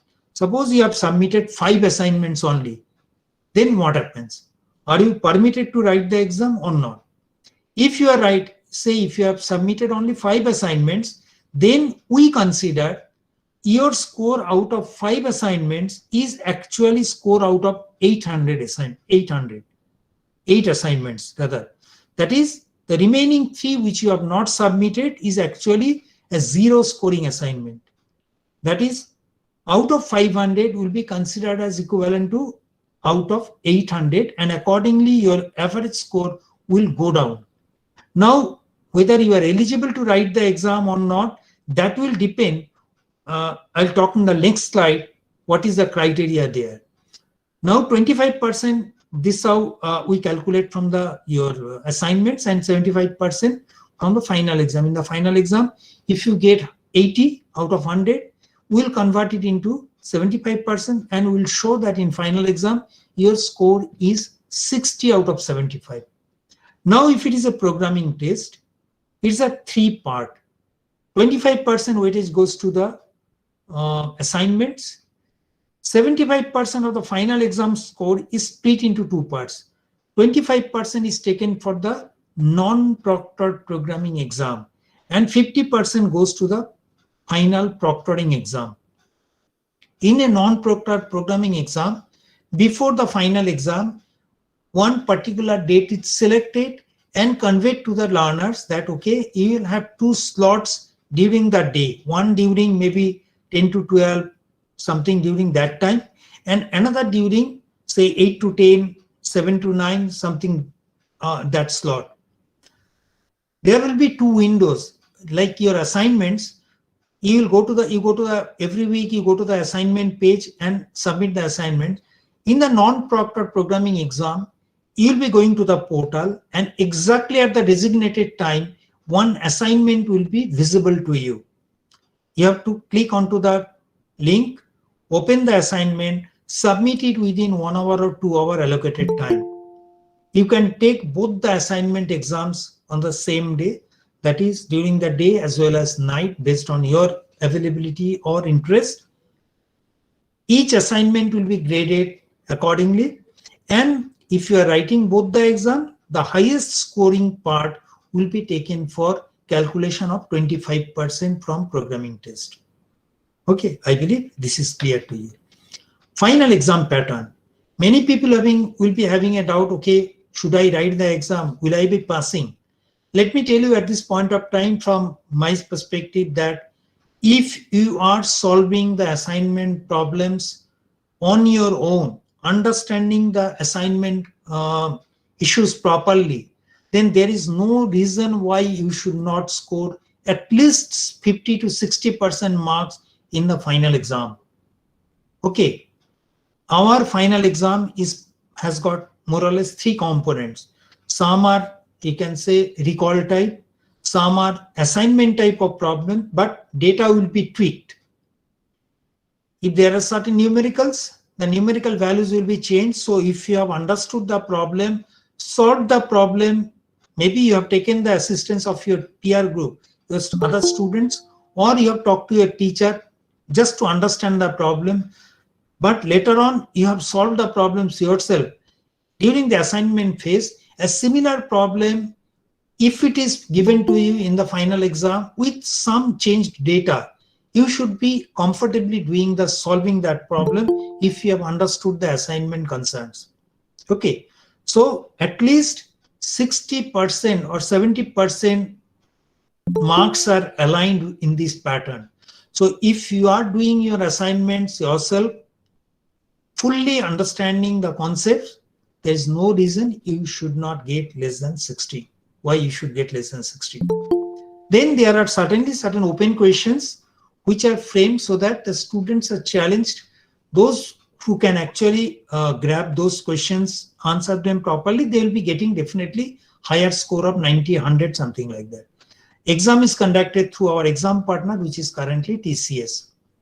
Now the certification criteria is that whatever be the score, if it is less than 40% individual in every individual component, whether it is assignment, programming exam, or final exam, if it is less than 40%, you do not get a certificate. That means, suppose you have submitted only 5 assignments and you find the average score is not going to be, or average score and taking 25% of that is falling less than 10.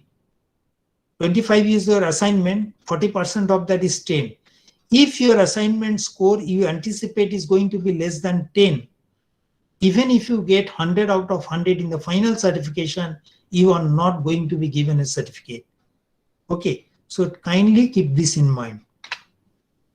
Our certificate has got 5 gradings. Less than 40, unsuccessful. 40 to 100 is successful. 40 to 59, it is called only successfully completed. 60 to 100, we put a elite tag. That red color elite tag will be reflected on the certificate top. 75 to 89, it will come in addition to the elite tag, it will have a silver ribbon symbol will be there. 90 to 100, you will be having gold tag also. The soft copy of the certificate will be released immediately after the declaration of the results. The certificate will also carry a topper seal. How do we calculate topper? To become a topper, the candidate must get at least 60 consolidated score. That is, taking the assignment score, final exam score, or if the programming score is there, total score should not fall below 60. If there are only 10 candidates who are successful in completing the course, only the top scorer is marked as topper. If 11 to 50 is the successful number, then only top 2 students will be getting a topper seal. Up to 100, only 5 top scorer will be getting a topper seal. If the number of people who are clearing the exam is more than 100, then we mark it as top 1%, 2%, and 5%. This is how a topper seal will look like. These toppers will be reflected in the NPTEL online certification portal, as well as it will be reflected. If there is a student who is topper from this college, this university, your name will be reflected in the GIET University portal, local chapter page in NPTEL. Each certificate will be having a QR code to verify the authenticity of the certificate. We'll just show you the certificate sample. It carries NPTEL logo, students' photograph. While filling up the form, many of the students will be doing, you can say, they will not be submitting the photographs proper photographs. We try to alert them time and again, but now the decision has been taken. If the students do not produce a proper photograph, upload the proper photograph, they may be barred from appearing from the exam, because this is an official document. You cannot put a selfie with a group of people and upload it here. Okay, this is an important part. So the student's name, course name, consolidated score, assignment score, proctored exam score, every data will be given here. It will have a QR code. By scanning through a mobile QR code scanner, one can see the authenticity of the certificate from the portal. The grading scheme will be provided. Now, exam attended percentage has been quite high compared to any other exam. It's almost 80 to 90% people turn up in the exam center for writing the exam, and 75 to 90, you can say, that have been the passing percentage. So that shows that, okay, the students are exposed to, if there are 10 questions every week, then the students are already exposed to 120 questions during the entire runtime of 12 weeks. So they are quite conversant with the type of questions that is being asked in the exam, likely to be asked in the exam. So they complete the exam in a quick manner, and scoring rate is, or passing percentage is quite high as 75%. Top 10 enrollment, as we said, what are the criteria or what are the things that the students look for? Either they go for the job interviews. For jobs, Industry 4.0 components and soft skill plays a very vital role.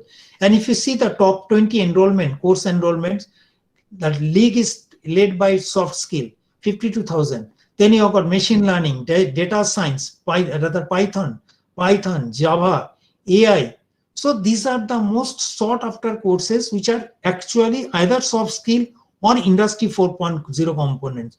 And it is not, if you see the data here, it is not only the computer science students who are taking these courses, irrespective of the disciplines what they are studying, they are doing these courses for better job prospects only. So now there are many people who are taking multiple courses every semester. Now, if they are going to say going for a job interview, either they have to produce, say they have done 6 or 8 or 10 courses, they have to produce 10 certificates to the prospective employer to show that, see, this was not mandated by my college, but I have done this course on my own, just to show my motivation level. Then they have to show 10 certificates. Instead of that, there is a provision that they can generate a consolidated mark sheet, the transcript type of transcript that you get from your university after every semester. Here, you get your photograph, the courses that you complete, the marks obtained in your assignment, your final exam, total score, status, credits, every data is given. Now, once we talk about the credits, I'll just touch on that point that, okay, we consider, as far as NPTEL certificates are concerned, if I just go back, it is written here, number of credits recommended by NPTEL is 2. Here, at this point, let me reiterate that NPTEL recommends, as per IITs, a 10-hour course is equivalent to 1 credit, 20-hour course is equivalent to 2 credits, but a 30-hour course is equivalent to 3 credits. But how AICTE and UGC has given a flexibility to add extra credits, that I'll talk little later. So this is the consolidated mark sheet. Now comes domain knowledge. Let me ask you, has anyone has heard about a auto driver, the name of an auto driver called Annadurai from Madras, Chennai? Has anyone heard about it? He's a simple auto driver. He's a high school dropout, but he is one of the most sought after motivational speaker by top-notch, you can say, industry bodies like Vodafone, Hyundai. He talked in front of extremely, you can say, top-level industrial bosses. He talked about them. Everyone is keen to know what he thinks, or Even he's a speaker. He's a very regular speaker in IITs, IIMs. He had given a TED talk also.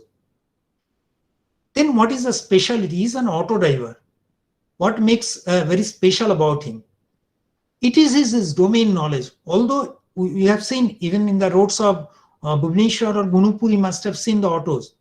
They just carry the passenger from one point to another point. They don't think about the amenities the what's called the users may look for. If you just Google Annadurai auto driver Chennai, you'll find his auto is very different. You can just imagine what he has done.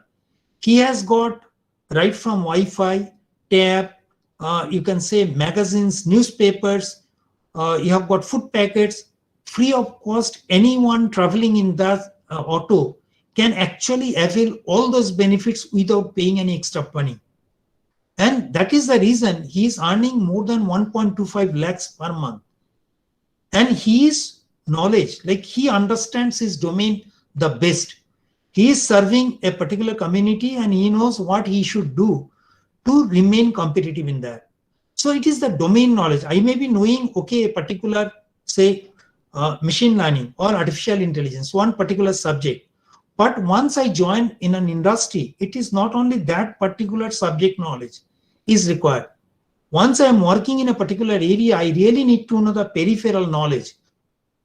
Okay, to get the peripheral knowledge, it is not only that subject, but you really need to know many other subjects from the area. I think Prasad Das sir, SN Das sir might have seen in Kolkata, we invited a student called Pami Roy way back in 2019, sir. Yes, sir. Yes. If you have been, he was a second year mechanical engineering student at that point of time. And by second year, he has completed 14 NPTEL courses from computer science discipline. I took an interview because that we were supposed to share it with the ministry. He said that on our query, he said, see, after 4 years, what I am going to do, my interest lies in mechatronics or robotics. So if I don't, and mechatronics and robotics, if someone searches, it's not only mechanical engineering, his core branch of engineering. It has got major components from, say, computer science, electrical, electronics, communication, networking. Everything is embedded in a mechatronics or robotics.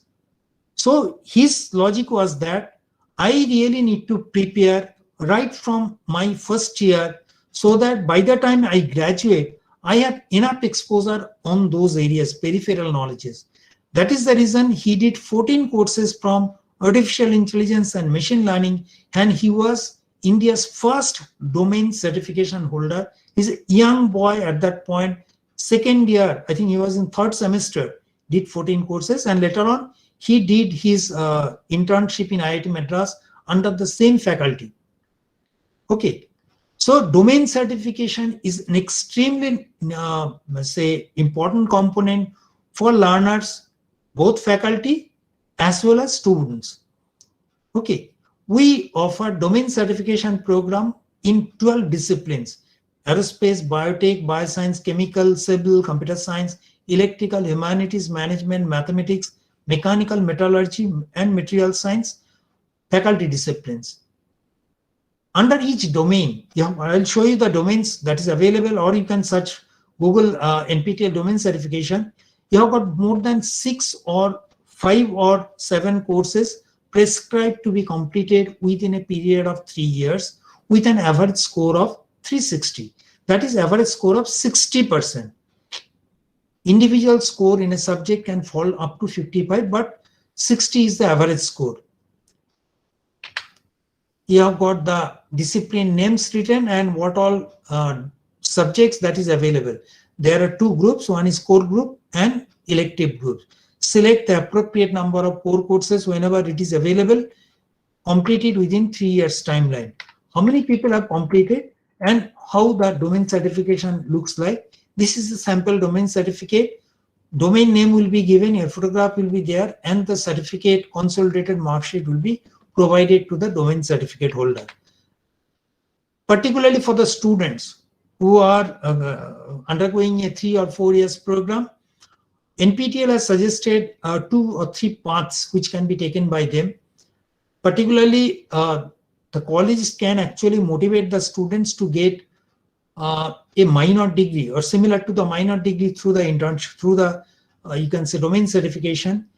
They can select a particular domain and motivate the students to take maybe core or elective courses every semester, one course, so that 6 or 7 courses can be completed by the students by the time they reach to 7th or 8th semester, and they are facing the prospective employers or appearing for the pre-placement talk or placement interviews they are facing.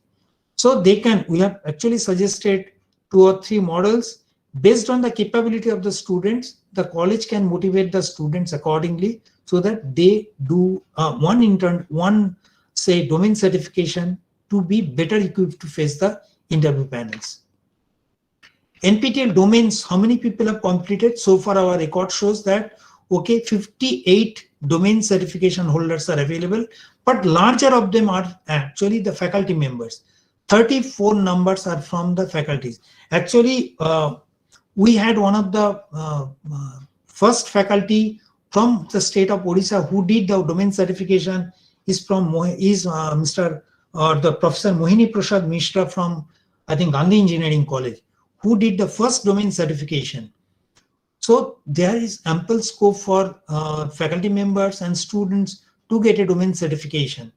In addition to the domains, based on the number of courses taken by the students and their performance in the score, we also recognize the students or the learners in a, you can say, in general, we can tell as domain scholars or the domain certification holders, or if they are taken number of courses completed in a particular semester with certain grades, we call them superstars, evangelists, motivated learners, enthusiasts, discipline stars, and believers. Okay, each has got a different criteria, and the students who fall in this category, their names, photographs are displayed in the portal, and they are also recognized by giving them, we recognize them by giving them certificates. NPTEL star learners, you can see the numbers. Every semester it is increasing, and it's not only from a particular branch. Yes, definitely the number of people, those who are doing the domains are more from the computer science, but other disciplines are also taking equal interest in getting domain certification. Role-wise, you can see the number of people who are taking these courses, student, faculty, employed, others, how are distributed. Let me skip this one. But now, this is an important part. You can say that every semester we are conducting the exam on 3 days. Okay. For July to October session, we will be conducting one exam. I'll show you the dates. We'll be conducting one exam in September and two days exam on October. On each date, you'll be having exams in the forenoon session and afternoon session. So at maximum, you have got a candidate has got 6 exam slots available to him or her for writing the exam. So maximum 6 exams can be taken. Exam for each subject will be conducted in both the session, forenoon as well as afternoon. So if I have taken a programming course, say on Python, and my friend is also taking the course Python, I may write the paper in the forenoon session.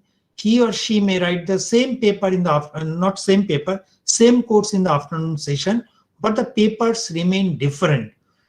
2 papers are created of equal toughness level. No questions are actually same. They are different questions, but they are given the privilege to write the exam in forenoon or afternoon. Okay. There are people who are writing all 6 exams in a semester. That's a permissible one. Even during the last time when we conducted the exam, since January 2020 exam was deferred. So January and say December, they were clubbed together. And once we conducted the exam in December, there are 4 candidates, you can say, who had written 12 exams in a semester. And these 12 exams were back to back. 6 days back-to-back exams, every day 2 exams they have written. You can see 11 exams were also written, 10, 9, 8. How many people have taken the exams?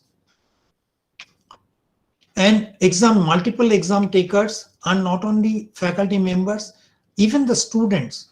If the students like Anthony D. Pereira Fernandez from St. Xavier's College of Arts, Science and Commerce could do 12 courses in a year, that is six courses per semester, why a student from GIT University will not be able to do that?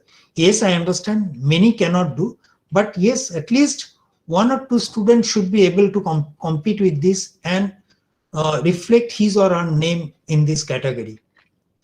Number of courses registered and present, you can see maximum numbers are, there are students who have done 47 courses. This is a faculty, rather, he was a student who has done 47 courses, and currently he is a scientist in DRDO. So there are students, faculties who have done more than 20-30 courses so far. Now the adoption of the MOOCs, UGC and AICTE had their gazetted notification way back in 2016 when SWAYAM was conceptualized that 20% of the credit per semester can be taken from the SWAYAM.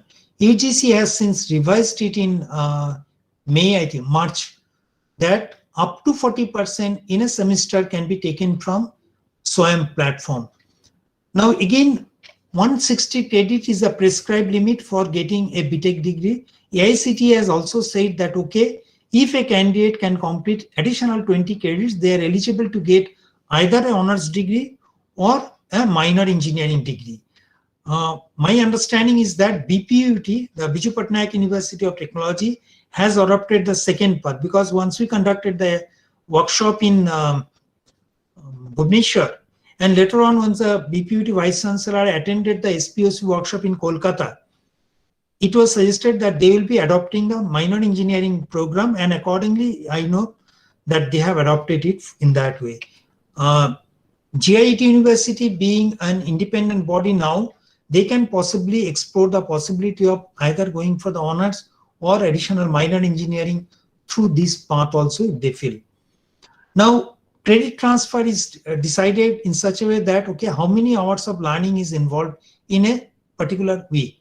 If we consider that 2.5 hours or 3 hours of lecture is given per week, that means the students are expected to spend at least 3 to 4 hours per week during the lecture session.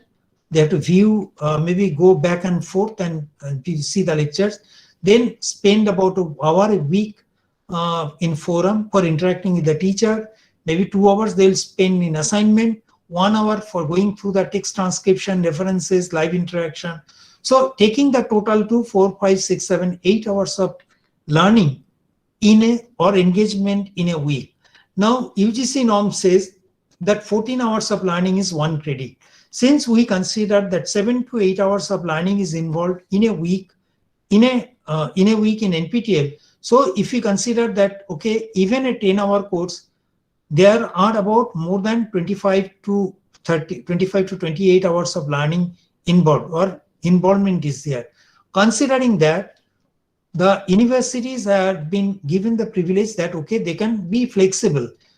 UGC, SWAYAM guidelines, or not SWAYAM guidelines, UGC and AICTE guidelines says that they can assign extra credit in addition to what has been prescribed by NPTEL.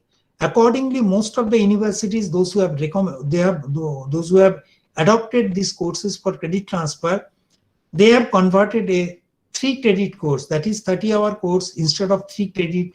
They have mandatorily taken it as a 4 credit minimum, or in some cases they have been taken as 5 credit. Similarly, a 20-hour course, although we have recommended it as a 2 credit, but in most of the cases it has been taken as at least 3 credits. So that flexibility has been given to the autonomous institutions and the universities. Credit transfer process is that university can pass a regulation. They can select the type of courses they are looking for, identify the course, give a bouquet of courses to the students, or identify a particular course, select mentors, and ask the group of students to take this course. Now, once they complete the course, there could be many processes in say certification or marking. Many of the universities have taken this NPTEL exam they have to write. On whatever score they get, either they can take the score as it is in their transcript, But some universities, they consider, okay, NPTEL exams or marking is bit tougher, so they can actually scale it in the way that they feel appropriate. Okay, some universities have taken it different way. Okay, they will be taking the course from there, but the exam will be conducted by the respective university and the grading will be there. But the only difference is that if the students are doing the course from here, if they write the exam in NPTEL, they get a certificate from the NPTEL also. So it's purely up to the university or autonomous institution to take the path that they feel is good for their students. Only suggestion is that the students can take the courses from first semester, no problem. Try to avoid courses for the final semester, because in the final semester, if there is an issue with the student's grade, then the students, you can say, employment and other things get struck. Since we do not conduct any supplementary exam, so it is better to avoid a paper in the final, say, semester, 8th semester. That's our suggestion. For credit transfer, it is advisable if the university can think of domain courses so that they get a minor degree with a specialization in a particular area. Local chapter, GIET University is already a local chapter. They have the advantage, like, okay, if they want whatever 2,900 courses that is available in our repository, comprising about 50,000 hours of video, they can copy it by sending the hard disks to us. We'll copy them at free of cost and send it back to them, so that all rerun course data is available. All rerun course videos are available to them for access by the students locally. Okay. In addition to that, whoever is joining to the course, the complete data about the enrollment, exam registration, assignment score, mentor addition, exam fee waiver request, everything can be done through the local chapter page. Okay. As well as the final results are reflected through the local chapter page. So the college has got certain benefits. In addition to that, the local chapter colleges, as Gunupur has done, they can actually request NPTEL for a local examination center, not a home exam, but a local examination center, if more than 200 students are expected to write exam on a particular day from that area. We'll try to provide an exam center in consultation with our exam partner. Role of SPOC. SPOC is our brand ambassador, and we must thank Professor Esan Das for doing the wonderful job of popularizing the NPTEL activities in GIET University, as well as providing also or trying to get all supports for the benefit of the student, right from exam center, local exam center to others. So the role of SPOC is that initially identify the students, maybe motivate the students to take the courses, help them in the enrollment process, identify mentors, request the mentors to get enrolled in the course, showing that, okay, they are the faculty members, allocate them through the SPOC portal, and help the students to select their own mentor, and so that the faculty members can be, local faculty members can be the first level of escalation for the students, and help the students in the exam registration process, downloading of the hall tickets, and all those things. And definitely keeping the NPTEL repository in the university up to date. Periodically get the update from NPTEL so that the local repository is in sync with the new courses being developed every semester. Mentor, as I said, the local faculty can become a mentor to help the students who are maybe, even there could be first generation learners.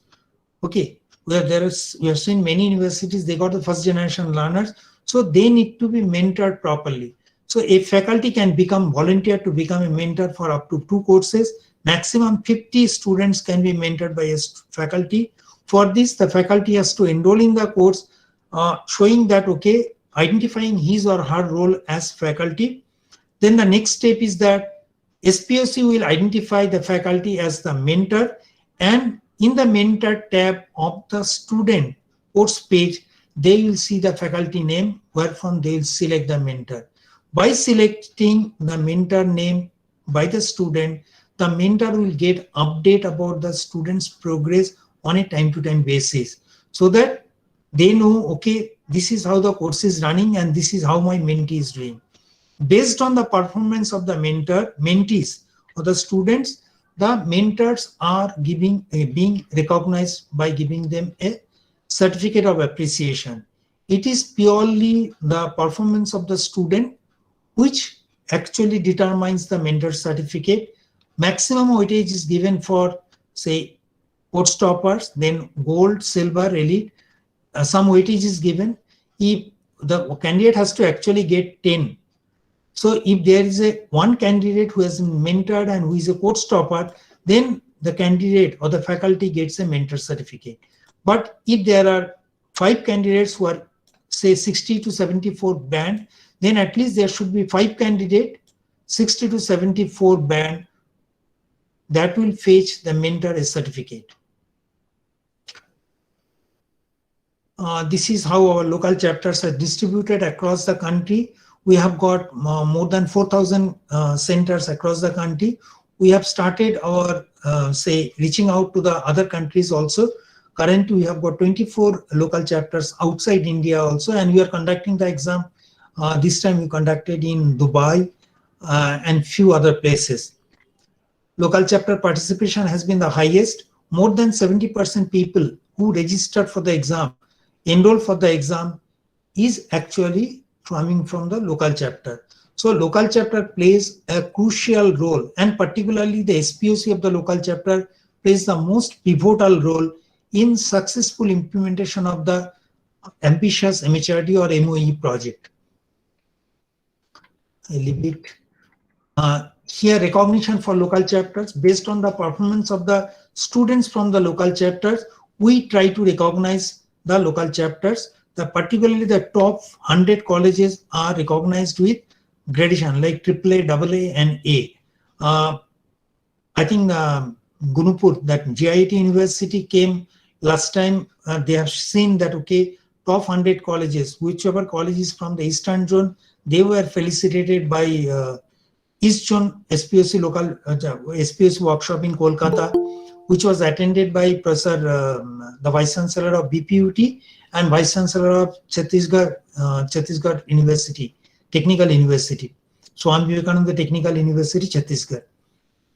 So that's how we recognize the top 100 local chapter colleges. In addition to that, if the college has got at least 25 students writing the exam and 50% of them are getting a certificate, that is 13 students are getting a certificate, then we give a next level of recognition that they are active local chapters. During July to October semester, we'll be offering, as we said, there are three types of courses: 4 weeks, 8 weeks, 12 weeks. The first set of 4 weeks, first set of 8 weeks, and all 12 weeks courses will start on 26th July 2021. Okay, and for which the enrollment process has been opened on 6th May. Enrollment process will close sharp 1 week after the course start date. That is 26 July is the course start date. That's Monday. Next Monday is 2nd August. We'll close the enrollment on Monday by 10 a.m. Okay, it's not whole day. So if you are interested to motivate your students, do take a decision on the courses they should be taking and encourage them to learn before the due date, because at the last moment it has been seen that because of the internet issues, many of the times students miss that deadline and we are not in a position to help them. So the first 4 weeks course, first 8 weeks courses, which will be completing either on first within a month or 2 months, will be having an exam on 16th August. That is the first 4 weeks courses. First 8 weeks courses will have exam. We'll have exam on 26th September. Exam registration will be available up to 16th August by paying 1,000 rupees. But we have got a late fee arrangement. But definitely that's not desirable. If someone misses 16th August deadline, then they can register up to 20th August by paying a penalty of extra 500 rupees. Better to avoid that. If you have decided to take this exam, do register in time to avoid the penalty. So exam for the first 4 weeks, first set of 8 weeks is on 26 September 2021, and second set of 4 weeks and second set of 8 weeks, which will be starting on 23rd August, we'll be having exam with all 12-week courses, which is starting in 26 July. The exam date is 23rd October and 24th October. So if you are planning to take 6 exams in a particular semester, select the courses so that you have got 2 courses whose exam dates are on 26 September and 2 exams on 23rd, 2 exams on 24th accordingly.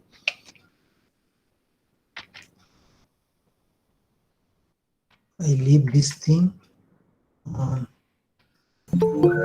Incentive for SPOC. Since the SPOC plays a very key role in successful implementation, and they are the faculty members, if they are submitting a paper or whose papers are accepted for conferences in IITs, NITs, IIITs, then we try to provide them by reimbursing, you can say, the cost of travel, registration fee, their whatever expenditure is incurred in staying there or not, up to the extent of 25,000, for which the condition is that the conference will be conducted within IITs or IIScs, and now we have expanded the ambit up to NIT and IIEST, IISCRs, etc. Only Technology for Education conference, if it is conducted anywhere, anyone submitting a paper and getting accepted, that will be given due weightage. Reference will be given. It's not only the SPOC who will be provided the support. First preference will definitely be given to the SPOC, who is the author of the paper and is going to submit or is going to present the paper. This is the first priority. In case you do not have anyone, but you have a faculty from your institution, you can also, you can say, nominate that faculty details to us through head of the institution and through SPOC. That way is also possible. Every month we are asking for, say, nominations. If you have got anyone whose papers have been accepted by any of the organizers in IITs, IISc, NITs, IIST, ISARs and all, do write back to us, take the benefit of it. We have already signed an agreement with AICTE for approving the courses as FDP. For this, the faculty has to enroll into the course, identifying that they are a faculty from this institution, complete the course with writing the examination, getting an NPTEL certificate. Then they have to separately apply for FDP certificate through a link, and they have to pay a fee of 100 rupees. Unfortunately, it's a mistake. It is 100 rupees, and they are given a FDP certificate as it is reflected here. Okay, this is duly signed by the NPTEL coordinator and the, you can say, coordinator from AICTE. Then FDP has got a duration link to it. So 12 weeks course, 8 weeks course is considered as a full FDP of 1 week. 12 week is considered as a half FDP, half week FDP. 4 weeks course is equivalent to half FDP of 1 week. I do not know whether this is applicable for GIET University, but UGC has a career advancement scheme under which if a faculty wants to move from assistant professor to assistant professor senior scale to assistant professor selection grade to associate professor, they need to, one of the eligibility criteria is that they have to complete 1 MOOC course in the relevant subject with this certification, or develop a course of 10 modules in 4-quadrant approach. We are tying up with the industry to offer the courses as well as trying to offer placement or internship opportunity. With IBM, we offered a course on blockchain technology. With Glass Tech Academy, we have offered a course on glass manufacturing. We are also tied up with ISARs, IISCRs, Pune, Kolkata, IIIT, DM, Kanchipuram to offer laboratory workshops, hands-on workshops for the basic science courses. Those who have done physics, chemistry, mathematics type of courses, they are given a privilege to visit some of the ISARs and attend lab-based laboratory sessions there and get certification in that. Now, this is important for the students. We do have a provision for the toppers internship. The students who are course toppers, that is within 1% to 5%, they are usually given an internship opportunity at IIT. Suppose you have done a course on a particular subject, we try to identify who are the course toppers, talk to the faculty so that the faculty can identify 2-3 students based on the convenience of the faculty. Then we give an approval letter to the student, and the student comes to or visits to the nearest, not nearest. If the course is from IIT Kharagpur, the student has to come to IIT Kharagpur, stay here for say up to 8 weeks or 2 months, and complete the internship at IIT Kharagpur under the guidance of that particular course faculty. Okay. To support their lodging boarding, we provide a financial assistance up to an amount of 10,000 rupees for 8 weeks or 5,000 rupees for 4 weeks. This is taken from support from our alumni and CSR initiative. These internship opportunities are given during the summer and winter vacations. So based on the convenience of the students and the teachers and your performance in the course, the students are given an opportunity to come to IIT and attend an internship opportunity of up to 8 weeks. Many of the students who are course toppers have availed this facility or privilege, and we do not anticipate, we definitely feel that there are many students who deserve, many students in GIET University who deserve to come to IIT for this internship opportunity. With this, I'll conclude here. Now, if there are any questions, I have already overshot my time. It's 6:10. If there are any queries, you may write back to me at ssdash@cet.iitkgp.ac.in or shivshankar@gmail.com. This is my phone number. If you are a student, a teacher, if for any queries, you are most welcome to write me back or call me whenever you are in need of it. With this, I stop here. If there is any question, I'll definitely take.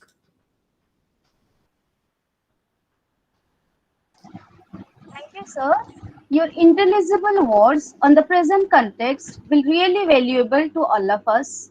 The embracing oration on enhanced skill set, job opportunities, AAA technique, the concept of fifth classroom, and the requirement of employment producing sectors will be beneficial to all the learners. Thank you, sir. Thanks a lot for such an impactful oratory. Now it's time for the question answer session. I would like to I would like to request the participant, if any question, please write it in the chat box.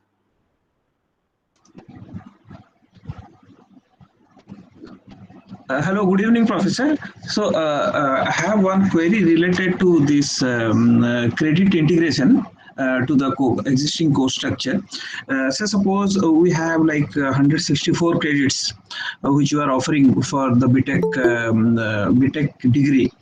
Now, as per the recent UGC notification, we can offer up to a maximum 20% of the credits through MOOC. UGC has now modified the what's called notice. They have modified it to 40%. UGC has said every semester university or autonomous college is free to take up to 40% of the credit prescribed in a semester. So it's no more 20% for UGC. Okay, so as per UGC regulation, say suppose 40% of the course means altogether out of 164 credits, if say suppose 40% of the credit we decide to offer it through MOOCs, so it's coming to almost more than 60 credits, almost